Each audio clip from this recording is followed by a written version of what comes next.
পৃথিবীর দিকে ধেয়ে আসছে গ্রহাণু, তবে কি ধ্বংস হয়ে যাব আমরা? কবে? নাসার বিজ্ঞানীরা জানালো সেই আশঙ্কার কথা, যে কথা জানলে আপনার হাড় হিম হয়ে যেতে পারে। ঠিক যেন চলার পথে আমাদের পাশের কোনো পথচারী, তবে বেসামাল হয়ে একটু ধাক্কা লাগলেই যে কোনো সময় ঘটে যেতে পারে বিপদ। বুঝতে পারছে না তো এখানে কার কোন বিপদের কথা বলা হচ্ছে? বিপদ হতে পারে আমাদের এই পৃথিবীর, তবে কি ধ্বংস হয়ে যাব আমরা? শেষ হয়ে যাবে এই জীবজগৎ?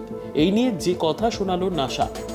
আসলে পৃথিবীর আশপাশ দিয়ে প্রতিনিয়তই ছুটে চলে গ্রহাণু থেকে উল্কা। এদের মধ্যে অনেক সময়ই পৃথিবীর বায়ুমণ্ডলে প্রবেশ করে উল্কা, তবে গ্রহাণু সংঘর্ষ আর উল্কাপাতের ঘটনা অনেকটাই আলাদা। স্পষ্টভাবে বললে যথেষ্ট অনেকটাই প্রাণঘাতী হতে পারে।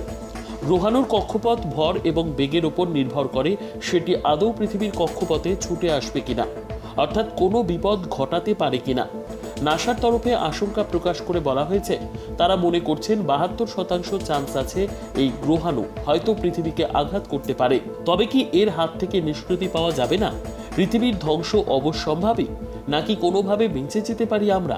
এ বিষয়ে নাসার তরফে এও জানানো হয়েছে, কিভাবে এই গ্রহাণুটিকে পৃথিবীর পাশ কাটিয়ে বের করে দেওয়া যেতে পারে তা এখনো নিশ্চিত করতে পারছেন না তারা।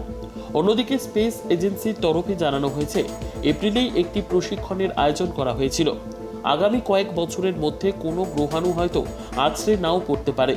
তবে কোনো গ্রহাণু যদি পৃথিবীতে আছড়ে পড়ে, সেক্ষেত্রে ঠিক কী করা উচিত তাই নিয়ে ছিল এই প্রশিক্ষণ অনুষ্ঠানে শুধু বিজ্ঞানীরাই নয়, হাজির ছিলেন সরকারি আধিকারিকরাও।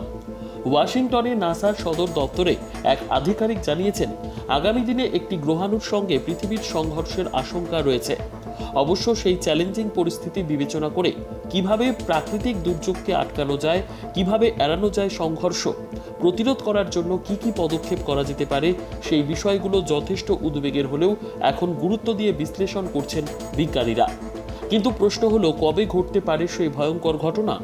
নাসার তরফে বলা হয়েছে, 12 জুলাই 2038 এই গ্রহাণু সংঘর্ষ হতে পারে বলে আশঙ্কা করা হচ্ছে। ভাবতে পারছেন আজ থেকে 14 বছর পরে আমাদের সঙ্গে কি হতে চলেছে? অর্থাৎ কিভাবে প্রতিরোধ সম্ভব তা নিয়ে বিশ্লেষণ করার জন্য কয়েক বছরের মধ্যেই যা কিছু করতে হবে। এর পাশাপাশি প্রাথমিক পর্যবেক্ষণে নাসা জানিয়েছে, গ্রহাণুর আকার, গঠন এবং দীর্ঘমেয়াদী গতিপথ সঠিকভাবে নির্ধারণ করার জন্য এখনই সব তথ্য যথেষ্ট নয়। আগামী দিনে পরিস্থিতি অনুযায়ী সঠিক কোনো পদক্ষেপ করা সম্ভব হবে। Bureau report, 39 news Bangla.